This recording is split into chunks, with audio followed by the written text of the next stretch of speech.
Three, go.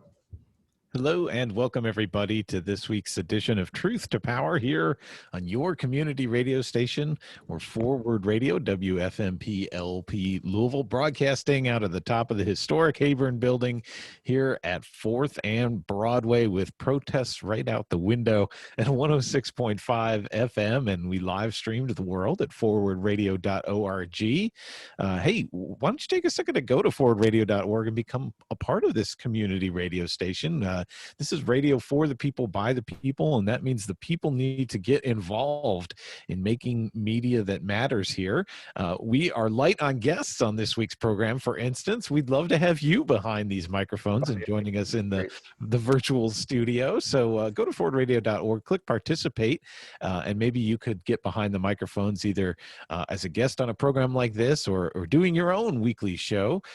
We also need volunteers behind the scenes, and we also need your funds to stay on the air. We want to thank everybody who contributed recently during our Give for Good Louisville very successful day of giving, where Forward Radio was able to just exceed our goal of getting $4,000 raised in one day, which is incredible. That keeps us on the air for over 200 days, and that's fantastic. So we rely entirely on your support. You won't hear any advertising on our station, and we don't have any big grants. We've just got folks like you chipping in a little every now and then to keep us on the air. And so go to forwardradio.org and chip in a few dollars today to support your listening.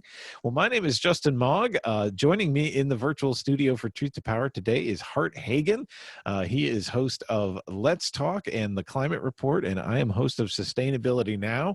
So it's very likely we might start talking about climate change and sustainability today, just because of the nature of our interests. But the topic for today's program is a conversation about a book called Switch.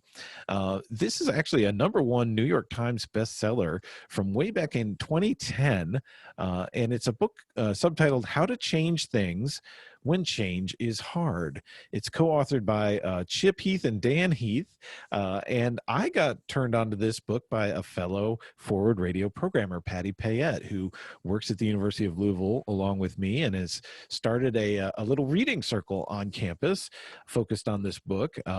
If we're lucky, we might get some of the participants in that reading circle on a future program here to continue talking about the text.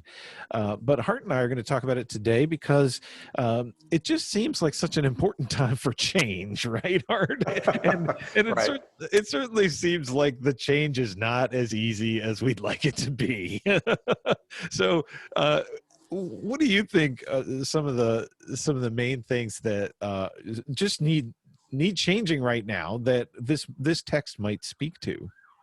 Well, one of the main things I always say on the climate report that, we've never seen real democracy. We're taught we have all this democracy and all this freedom, and the U.S. goes all around the world, saving the world from itself and spreading freedom and spreading democracy. Do we have real democracy? I mean, look at what, the difference between the public policy that we get and the public policy that the people would like to have. So across the board, there, we have the form of democracy. We have the procedures and the processes that go along with democracy. Yeah. But do we have substantive democracy? Do we really get to vote on the things that matter to us?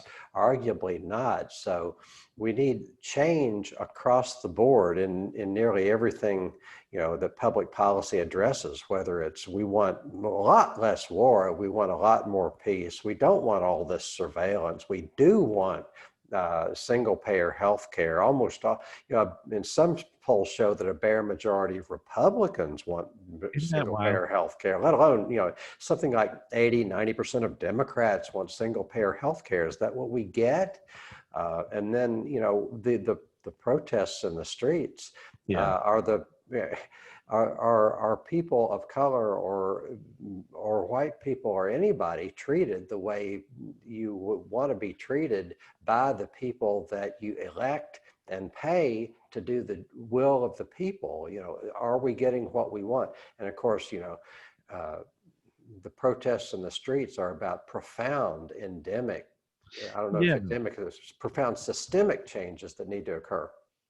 Yeah. There's all these structural issues that are coming to the fore right now in the midst of the pandemic and the backlash, the Black Lives Matter protests, and the backlash to the killing of Breonna Taylor and David McAtee, and nationally, this is actually global protests now for Black Lives Matter. It seems like a global reckoning, um, and so far I haven't read the whole book yet, but so far in my dive into this text about Switch, I'm almost feeling like um, the change that this book is trying to motivate may not get us to those structural changes we really need, but it does consider change at every level. It considers how you might change your own individual behavior or organizational or societal behavior. And let's just lay out what the book is about. I mean, it brings together a bunch of different research in psychology, sociology, other fields that may seem counterintuitive to shed new light on how we can sort of motivate and foster this kind of lasting change.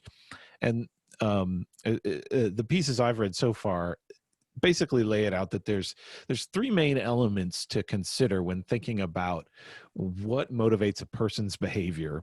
And of course, societies and organizations are all just assemblages of individual behaviors, I guess. So maybe that's where I haven't quite gotten to yet in terms of like getting more towards structural change, but we'll get there, I'm sure.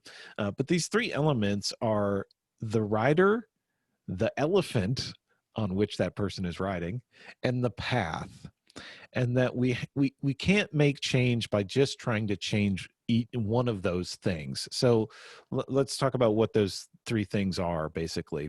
So the way they've conceptualized this is that people's behaviors are really motivated by sort of these deep subconscious emotional considerations, and those are called the elephant, the really big thing that's hard to move, hard to turn around, right? And yet, of course, we're also motivated by our rational thought, our mind, our the data we gather, the things we know. Like we know climate change is real, so we need to do something about it, right? But then we encounter this elephant who really likes to drive or really likes that air conditioning, or really loves to eat meat and can't get away from these things that are just everywhere and are sold to us, right? So the elephant, I think, is fed into incredible levels of obesity by the media, by advertising, right? Well, the rider tends to not get fed as much, but maybe a little bit exposed to in the news, if it's good news, right? or by science or other ways they get information that helps them with this rational part. But the other key thing that drives the direction that we're going in is the path.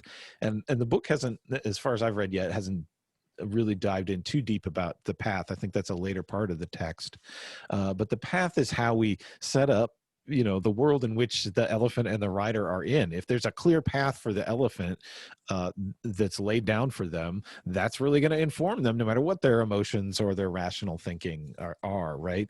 So the key then in this text about switching behaviors is that we have to address all three of these things at the same time. And as someone who says that every single week on my program, we've got to address environmental, social, and economic concerns if we want to get to sustainability. I kind of love that conception because I'm very comfortable with that reality. But it's not the way we usually go about trying to make change happen, right, Hart? I mean, Well, talk about the environmental, social, and economic changes. Talk about how those are related. And, you've obviously thought about this a lot. So, uh, you know, talk yeah, to us. yeah. So that's been my main frustration with the environmental movement and with the social justice movement and with economists. They all seem to think like they've got all the answers. If we just some economists will say, if we just had a rational economy where people behave rationally, or more enlightened economists say, well, if we just put a price on carbon, for instance, surely we would have a much better world. Meanwhile, people involved in social justice say, well, if we just valued all people, if Black Lives Mattered, for crying out loud, we would have such a better world if we stopped with the mass incarceration, if we just met people's basic needs and gave universal health care or universal basic income. This would solve so many ills in our world. Meanwhile, environmentalists say, well, if we just paid attention to how nature functions and lived within the Earth's biocapacity, if we just didn't overconsume resources, all these environmental things, if we didn't destroy species, if we didn't burn carbon, surely we would have a much better world. And while each of those things are true, they would create a better world. We're never going to get to a sustainable world unless we try and find solutions that tackle all three at once.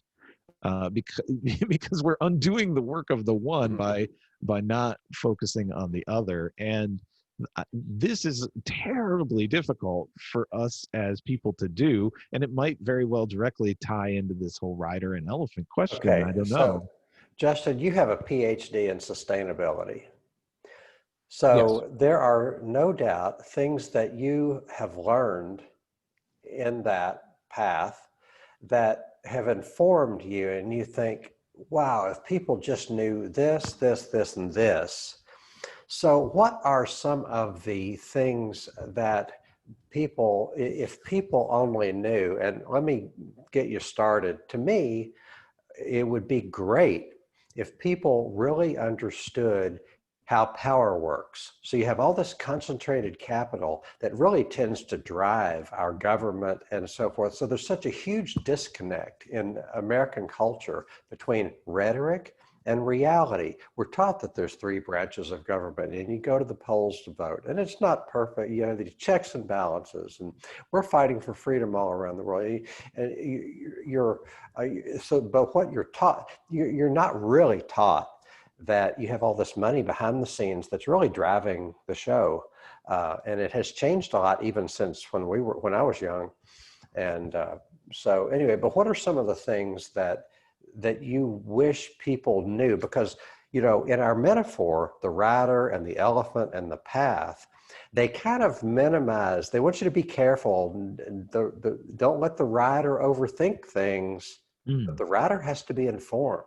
The rider has to know what's what. So what do you want Americans to know that many of us don't know? Yeah, that's good. That's what well, I think the reason we don't know how to do sustainability, Hart, is because of our educational system. I think that really is a key part of the problem. And it's one of the reasons why I think it's so important for people like me to work in higher education and try and reform it. Because what education tends to do is to break things down into discrete, we call them academic silos, right?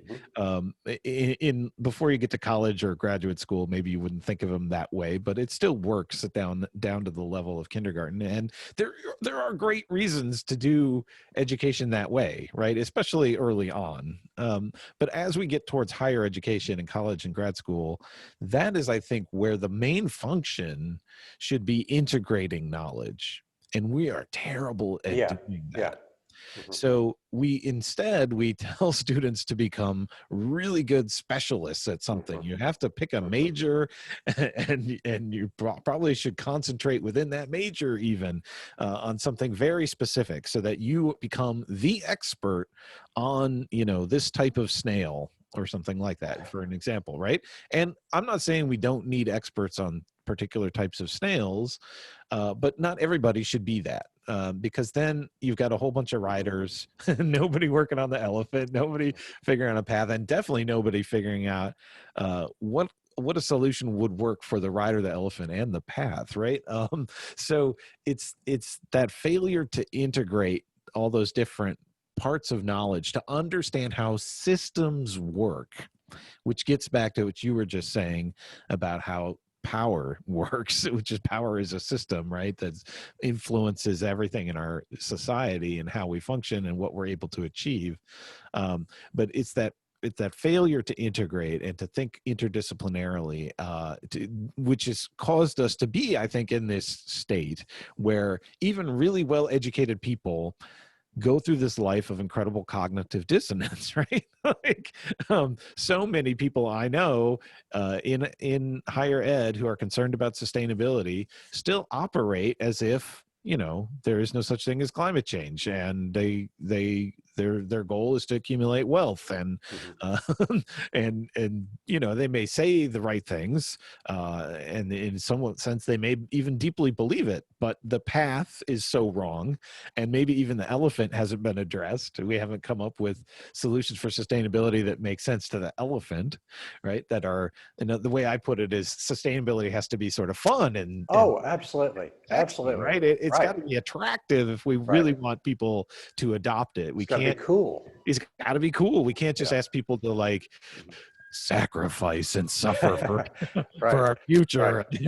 I mean, we rallied during World War II as a nation. We all suffered together to get through that war. So I think some people still think that we can do that in order to tackle climate change. I don't know. Right, Maybe. I don't right. like to use military and war analogies, though, when I'm thinking about a more sustainable But that's future. all we have to draw on. I know, I That's know. all we've ever done together is It's war. the only time we ever come together is when we want to attack some other people. Right. So, oh my gosh, you know, I learned a really interesting fact, Hart, that this may a little fun sidebar. Mhm. There are only 3 nations in the world that the United States has never put troops into at some point in our history, boots on the ground. Do you know what those 3 nations are by any chance? Could you guess? No, I really can't. Fun I game mean, here I on didn't Truth know or there were Power. any, but First of all, they're all very small. yeah. 2 are really small.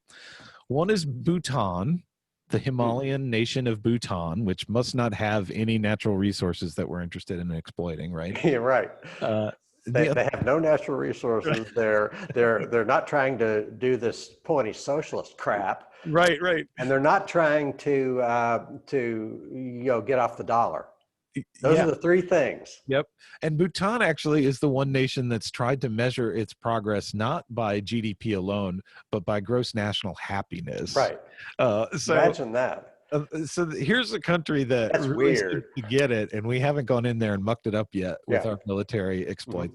And the other 2 are just tiny European nations, Andorra and Liechtenstein, like these Oh. little tiny Mhm. kingdoms that don't mean anything to anybody. Again, no natural resources. So Right.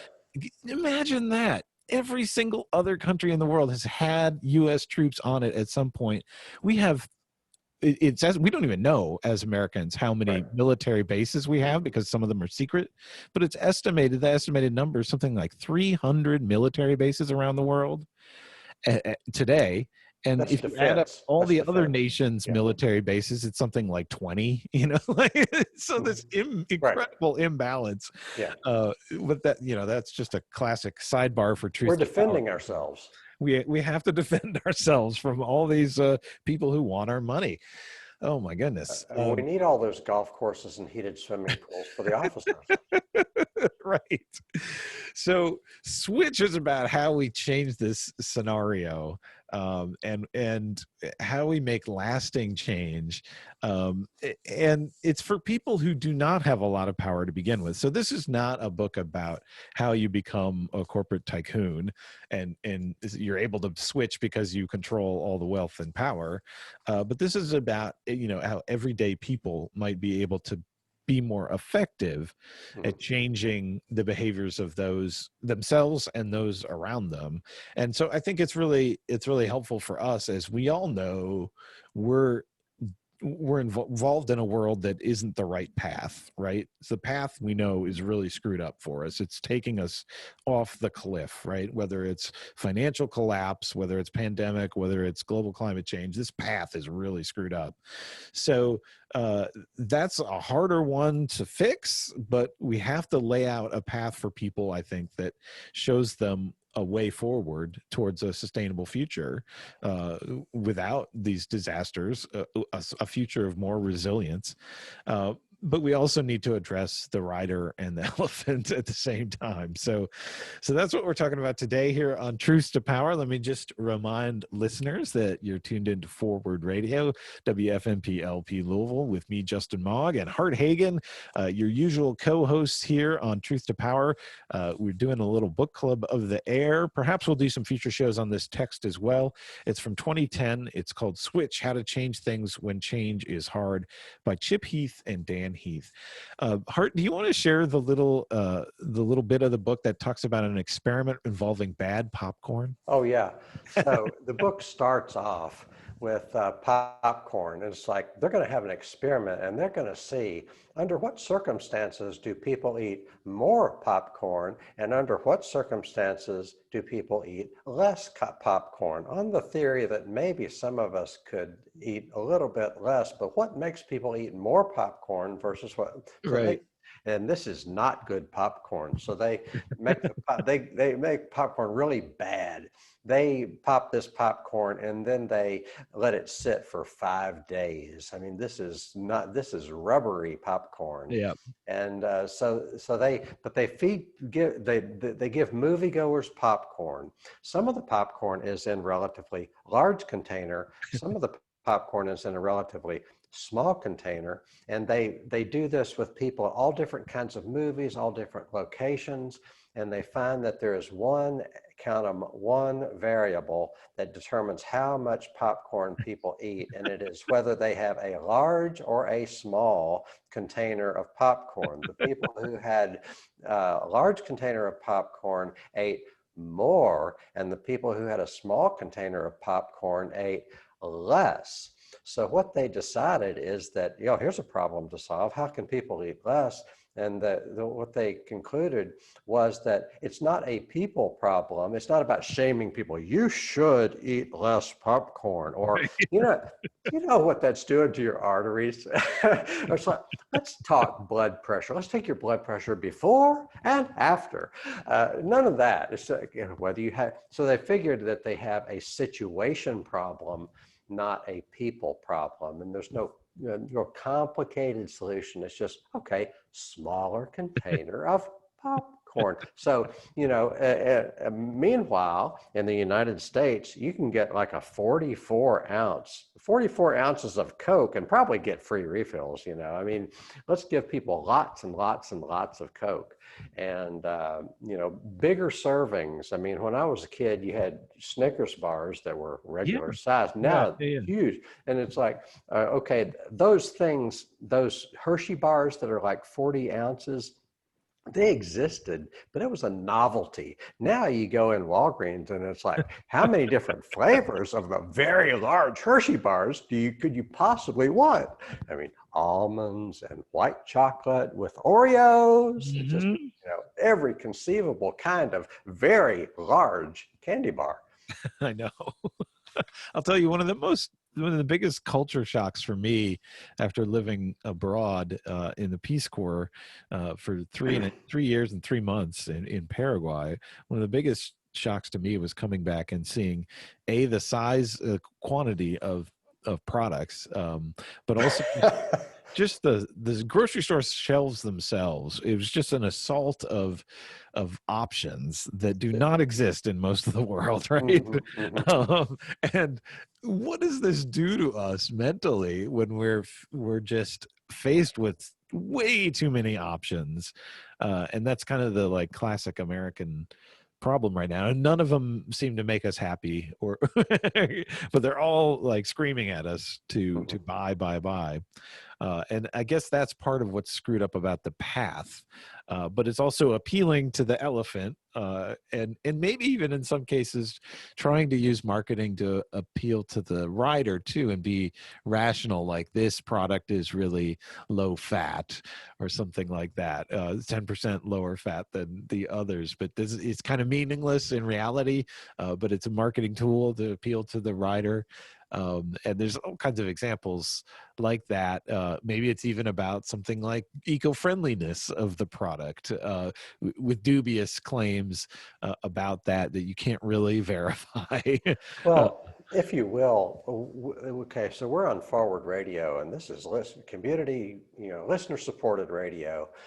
People have no idea how much our commercial airwaves. It's like they're the public airwaves. They're supposed to belong to the public, Yeah, but yet yeah, way back in the 30s, when radio was a new thing, it was decided that the people weren't going to control the public airwaves. It was decided that commercial interests were going to control the public airwaves.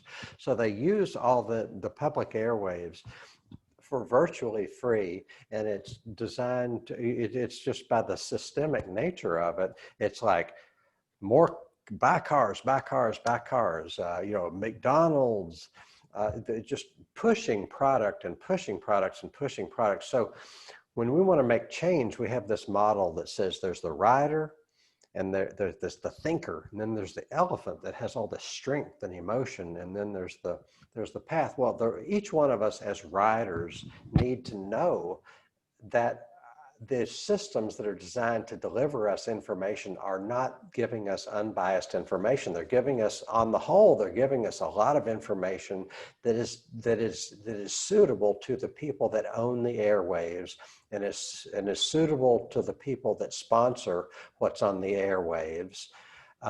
And so you have a lot of riders out there that, if the riders could know there's the nature of the information that's coming to us. I mean, if you look at how if Boeing advertises, is that because the average viewer is going to buy a plane? mm, Or the stuff like that. Or if a McDonald's advertises, yeah, maybe they have the right to advertise, but try, if you're a if you're CNN, MSNBC, your ads are being paid for by Boeing or McDonald's, mm. then MSNBC and CNN is not going to be properly investigating. That's why you need to support local public affairs, nonprofit radio, because I'm sorry to say, even NPR has been Yeah, captured by commercial interests. There's some good reporters, but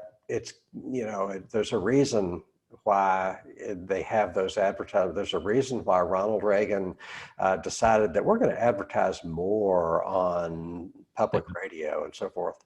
yeah. I can't recall which major global conglomerate it was, but maybe it was a banking's one. But I get so troubled when I hear these underwriters on public radio for like ADM, Supermarkets of the World, or something like that. And there was one time where I literally heard that underwriting announcement, and then the very next piece was a news story about that company.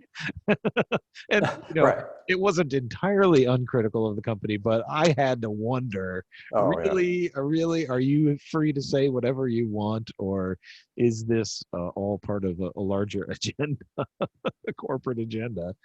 So yes, thanks, Hart, for reminding listeners to support us here at forwardradio.org. Donate what you can to keep media free and independent, for sure. Another interesting part of this book that we're talking about today, Switch, uh, is advice for those people like me who are trying to be change agents. And I wrestle with this one a lot, that it's really important that your advice to people be as simple and straightforward as possible. The more we overcomplicate it, no matter what the reality is of the need to say, in sustainability, we need to change so many things at once. But the more we try and complicate it, the more you face that problem I was talking about in the grocery store, where there are just too many options and you become a deer in the headlights. So the story in this book is about public health folks who were trying to tackle some of the chronic illnesses, diabetes and things like that in West Virginia, our neighbors in West Virginia, which have some of the worst health metrics in the country. And of course, there's so many things one needs to do to improve health. But what they found was that the most important thing they could do was make a fundamental, simple change in something that almost everybody consumed every single day. So instead of like trying to make everybody vegan tomorrow or something like that, which is going to be too hard, What they focused on, their campaign on, was simply trying to get people to buy 1% milk instead of the higher fat milks. And they were incredibly successful in being able to do that because it was such a simple and straightforward message, rather than saying, hey, you need to eat better. Here's 30 different things you need to watch out for. And so they contrast that sort of simple messaging about 1% milk as being a great solution for health versus something like the U.S. Department of Agriculture's food pyramid. Are you familiar with this food pyramid, Hart? Oh yeah, I was taught the four food groups. It was a little bit before the food pyramid, but yeah, talk to me about the food pyramid. Oh my gosh. I wish that here's the limitations of the medium now here on radio, but for YouTube watchers, there's a food pyramid, which I'll put up on the screen and I'm sure you'll be familiar with. You've seen this. Mypyramid.gov, steps to a healthy, up a little bit, healthier you. Yes. Okay. So the graphic of this food pyramid, it has, it's in color. There's these different bands, and this triangular shape, and then there's stairs and a healthier person like walking up these stairs, but it it does not convey the meaning of the message and in any helpful way. Right.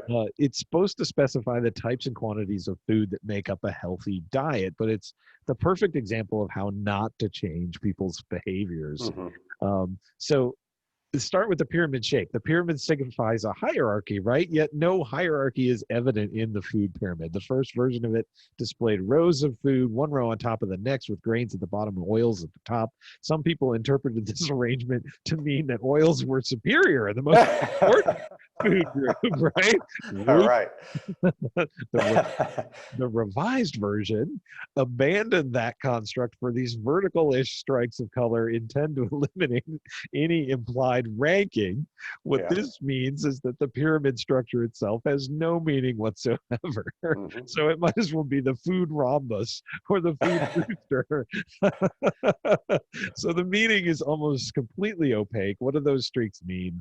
And the only meaning can be gleaned that can be gleaned quickly comes from the stick figure dashing up the side, meaning you should exercise. Yeah, right.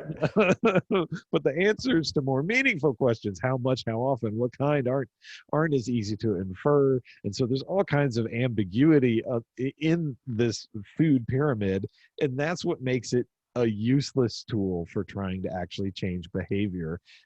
And the thing about it is, though, that reminds me of is that there's many different points of intervention along the path to change, right?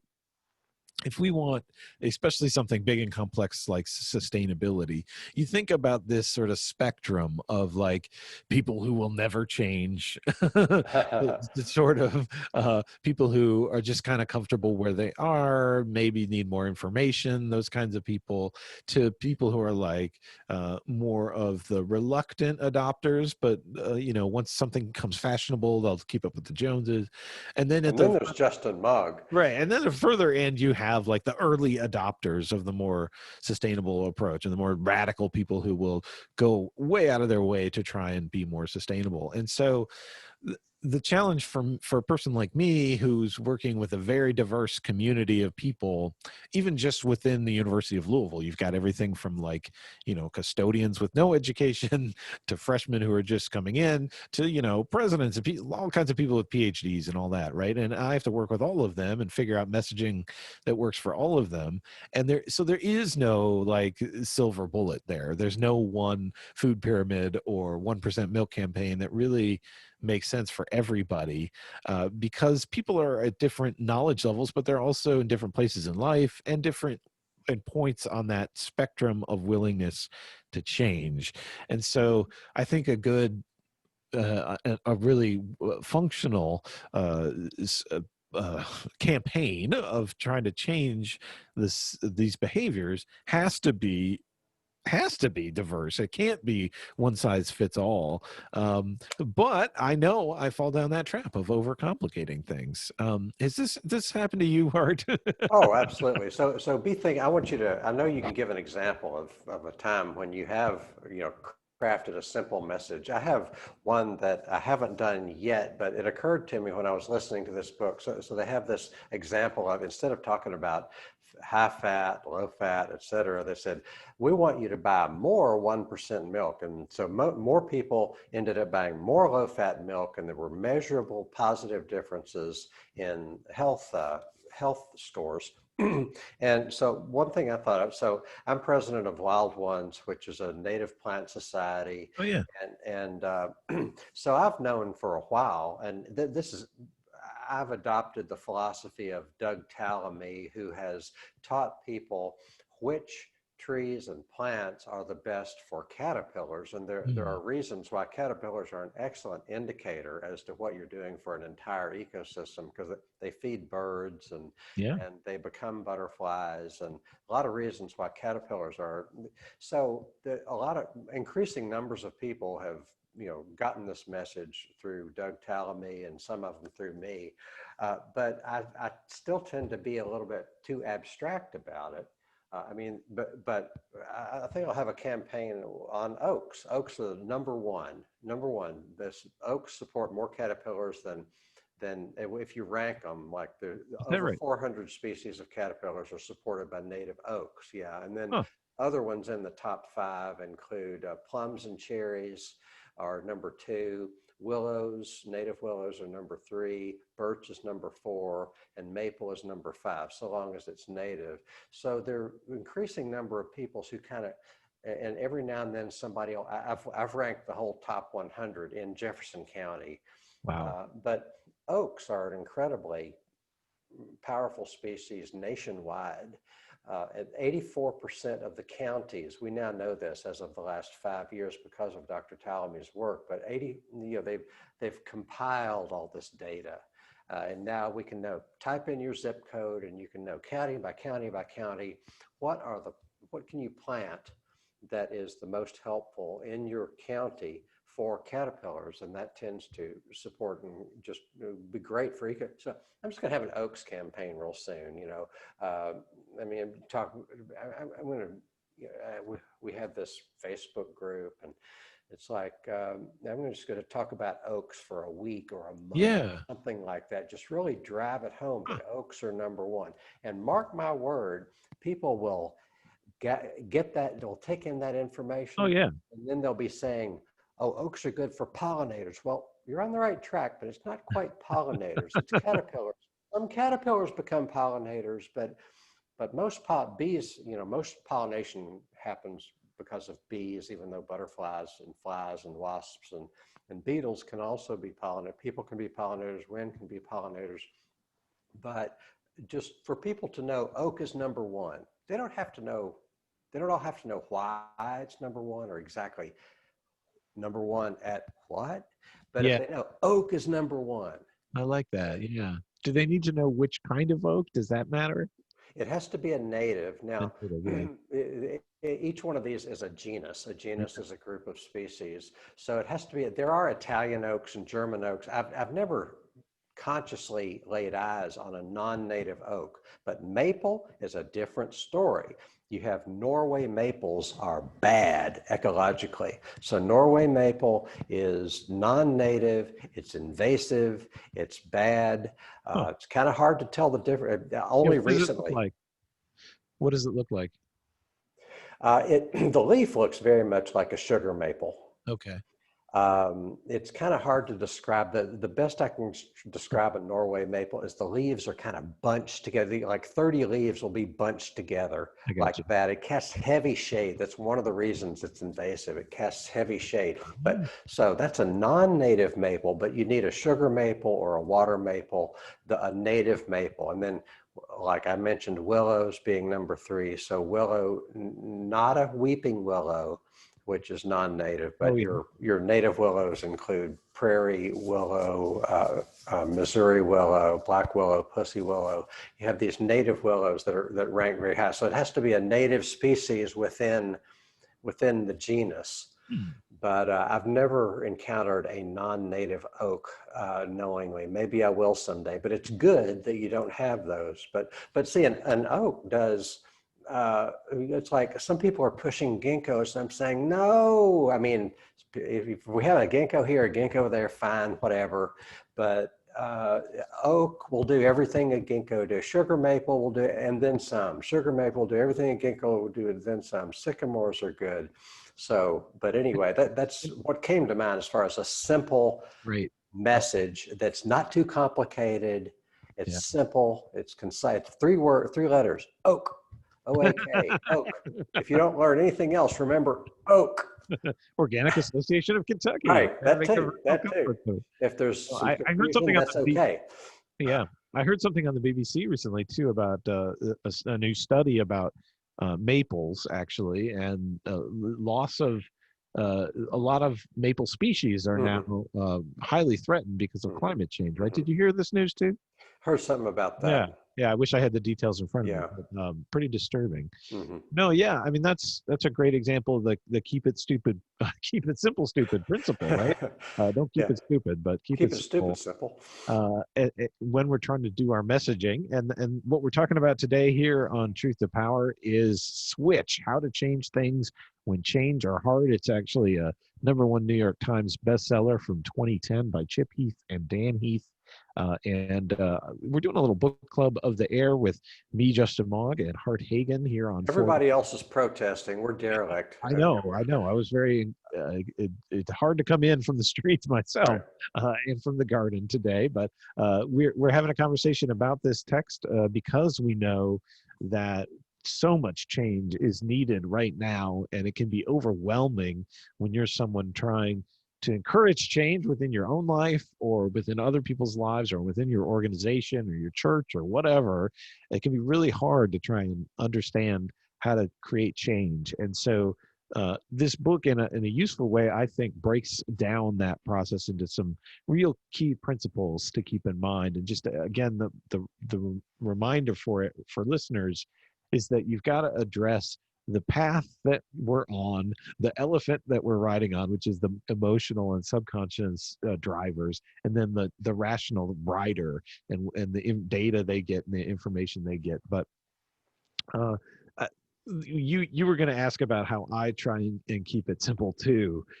So let me address that point because it does come up a lot. I very often will speak about sustainability for like an hour to a group or a class, and I'll get the hand raised. Mhm. Okay, this is totally overwhelming. So, Mhm. what's the most important thing I should do? You know, and Recycle. yeah, oh my gosh. And I really wrestle with that one because, like, obviously, yeah, there's some key things that everybody should already be doing that are really easy. Like, of course, yeah, recycling is like the gateway drug to sustainability, but so not going to save the world and not transformative. So I always try to answer that question by suggesting two things. Maybe I got to narrow it down to one. That's maybe what Switch the book would want me to do. But I always say there's two things that you can change in your life. You can start working to change in your life that will be truly transformative. So changing from like sending it to a landfill to recycling, I mean, Eh, maybe that has some positive environmental benefit, but really, does it change your life at all? Not in the least, right?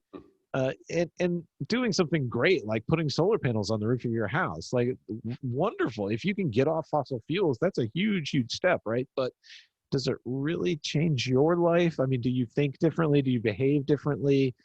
Maybe not at all.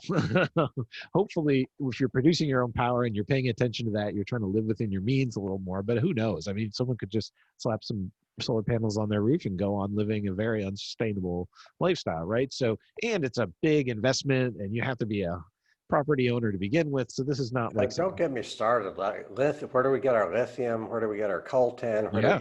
How do we get our gold? Lots of toxic, in the coltan, slave labor. Lithium is from Brazil and Bolivia, and there's a direct connection between, there's a direct connection between the U.S. orchestrated coup in Bolivia and the amount of lithium they have. Wow. So the lithium from lithium makes lithium ion batteries, which are an important component of of energy storage and electric cars and anything. When you go from an internal combustion engine to an electric motor, you're going to probably have lithium-ion batteries, and it might be, Yeah. the difference is not as much as you might think. Plus, can we talk about slave labor? Oh Darn. my gosh. Yeah, exactly. So But all I these, digress. no, great. I mean, it's all these examples of why it's not easy and it is complicated to talk about all these potential behavior changes and which one's the most important. But for me, the two most transformative things that will really change the way you think and live in the world are changing what you eat and changing how you get around. And those two things, I think, also have a really big Yeah, planetary impact, right, right? right. But to me, it's most important about shaping our lifestyle and our own personal health. Mhm, mhm. And they're both decisions we got to make, at least 3 times a Yeah, day. exactly. So it's something we could step into at any moment, and we don't necessarily need any money or prior knowledge. Although planning for these changes makes it easier and makes it something you can sustain in your own life. But hey, you could tomorrow decide I am going to have a meatless Monday, right? I'm going to try to not eat meat today, or I'm going to try to eat only locally sourced, seasonally appropriate foods for the day. That one would be even harder, but it's Plus, possible. it's so Or I'm going to healthy. It's be so so healthy. healthy. Fresh, Or, local, yep, seasonal foods. Now, what's the yeah. alternative? The Or I'm alternative is to get something that's from way far away, right, processed, right. packaged, preservatives. Or I'm going to try and eat something or a whole day going eating nothing that was produced by industrial agriculture with Mhm. all of the chemical inputs and fertilizers. Or maybe let's say, okay, industrial agriculture, but organic without the chemical fertilizer, something like that. And if you explicitly make the goal of trying to create those changes, then you have to start looking at what you would normally consume without even thinking about it, right? Whether it's the meat or the organic or the local, like all of these different things that we can start analyzing in our daily choices about food. And we suddenly realize, well, gee, this means I just can't eat fast food anymore because it is so highly unsustainable and there are no good choices there. So, or Now, maybe Justin, is that a sacrifice or does that make you happier? Oh, see, I think both of these things, changing what we eat and changing how we get around. And when I say how we get around, I don't mean changing from a gas powered to an electric vehicle. Right. I mean getting around without a private car. There's many different solutions for doing it, Mhm. and here's where we get a lot towards.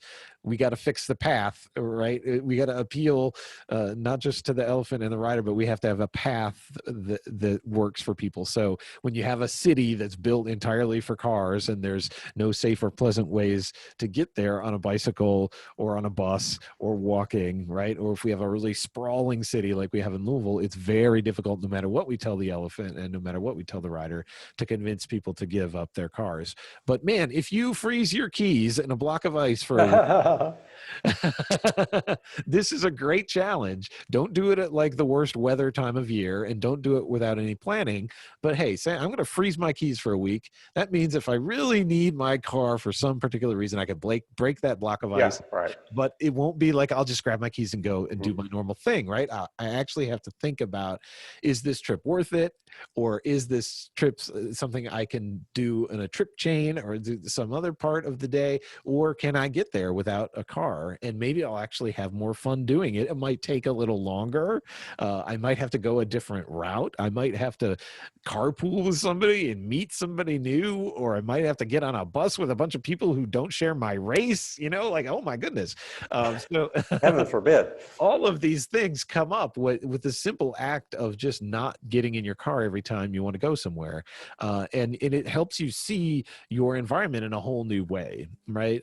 So you suddenly realize realize how difficult it is to navigate this city without a car, how much this city was built for the assumption that everyone has a car. And maybe you suddenly have more sympathy for the 40% of households in West Louisville that don't have access to a car, right? And oh my God, that not only that, but their closest grocery store is way out in the suburbs. So just forcing yourself to try and get around without a car is really transformative, and it may be a really difficult week for you, But but you might Justin, learn a I'm whole seeing bunch of you light things. up. This gives you energy. This is not, Absolutely. it might be a sacrifice. You have to rearrange, but it gives you energy. This is like, Energy this, and agency, Hart. yeah, Like that's agency. the best thing about it for me. When I think about how I can eat less meat, eat more locally, eat more stuff that I grew or I harvested, so I have the knowledge and the power to sustain myself because I can produce it. I know how to do it. I know what I would do if the grocery stores had no food on the shelves tomorrow, which, hey, in a pandemic we actually saw can happen tomorrow, you know? Yeah, right. So that is such agency. That gives you such a feeling of power. And same thing with getting around for me on a bicycle, but I know everyone's got different ways they want to get around. But for me, it just feels like such incredible agency to have the ability to know I can get everywhere I need to go under my own power.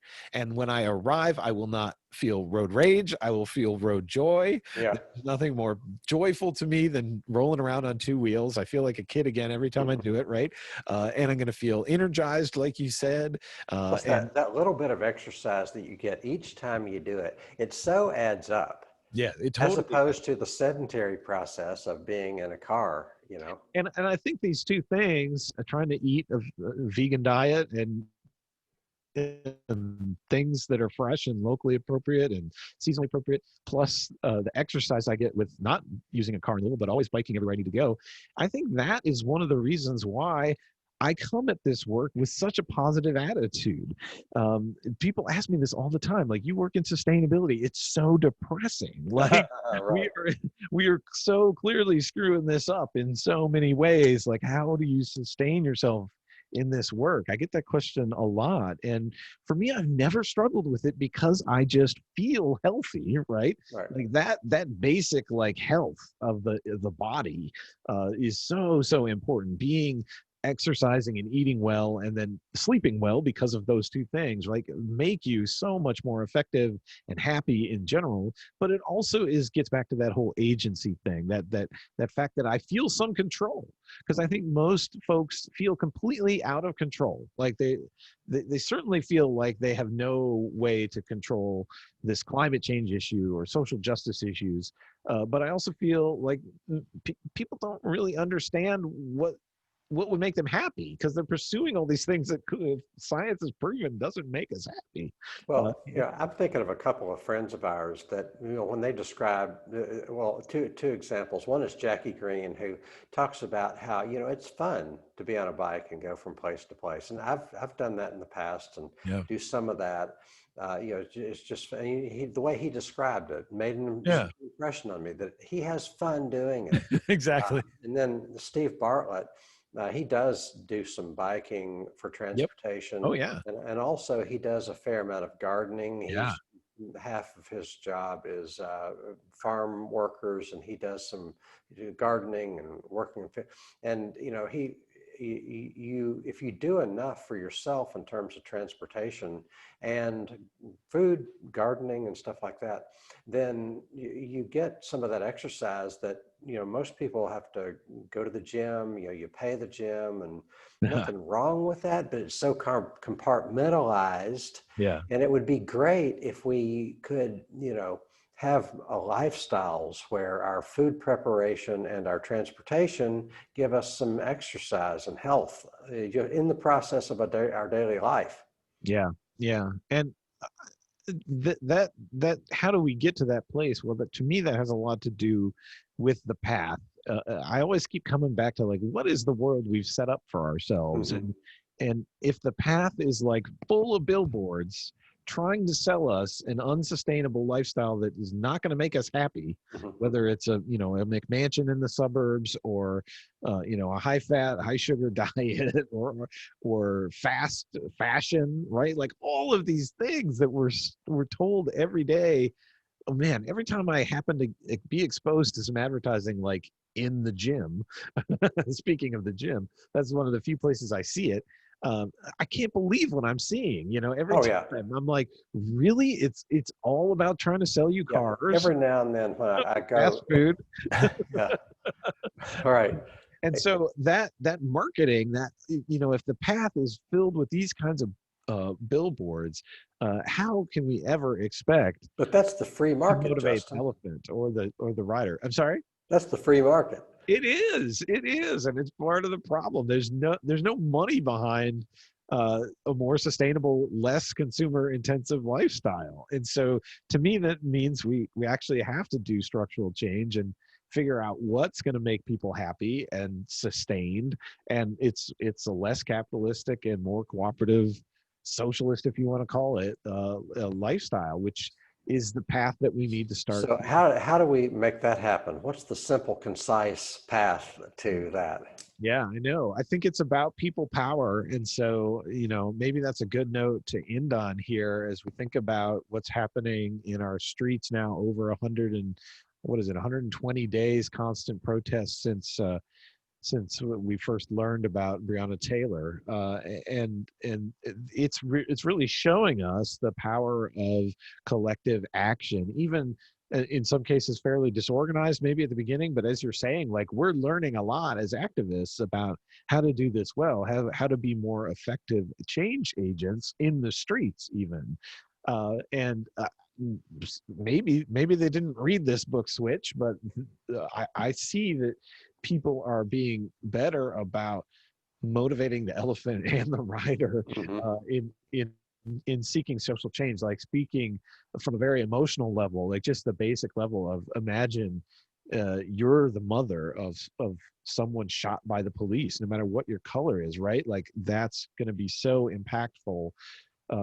That's such an emotional, that really speaks to the Yeah, elephant. say her name speaks to the elephant. Exactly.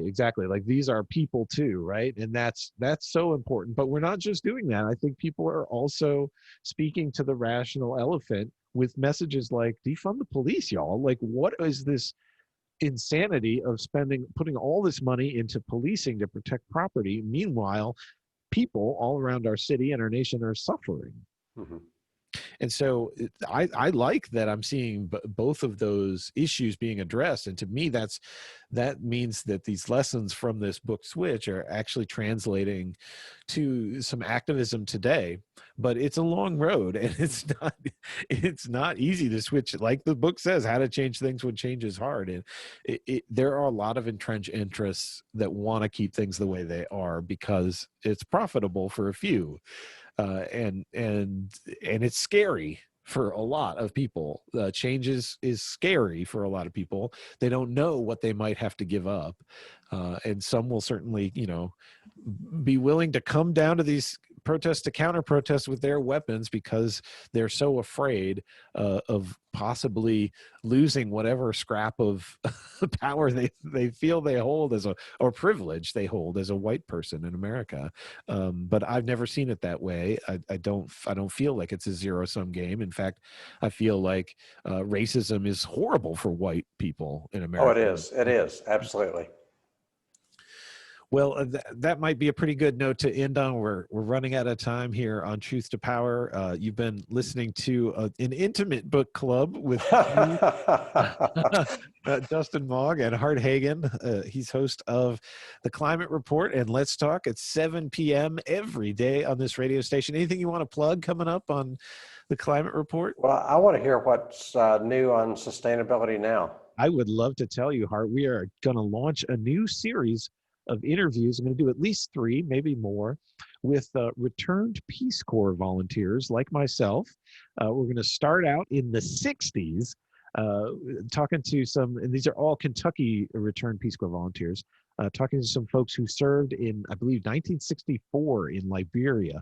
And then we'll move on up to the present day. I'm going to interview some folks who were evacuated from their Peace Corps service in Madagascar because of COVID-19 just earlier this year. So you're going to hear stories about life abroad and how meaningful and impactful it was for the volunteers, but also the people they served, and how we try and bring back the work of the Peace Corps when we return to the United States and continue that work in service to make a better world. So it's a good time to tune in to Sustainability Now coming up here on Forward Radio. Thanks for joining me tonight, Hart. It was a lot of fun.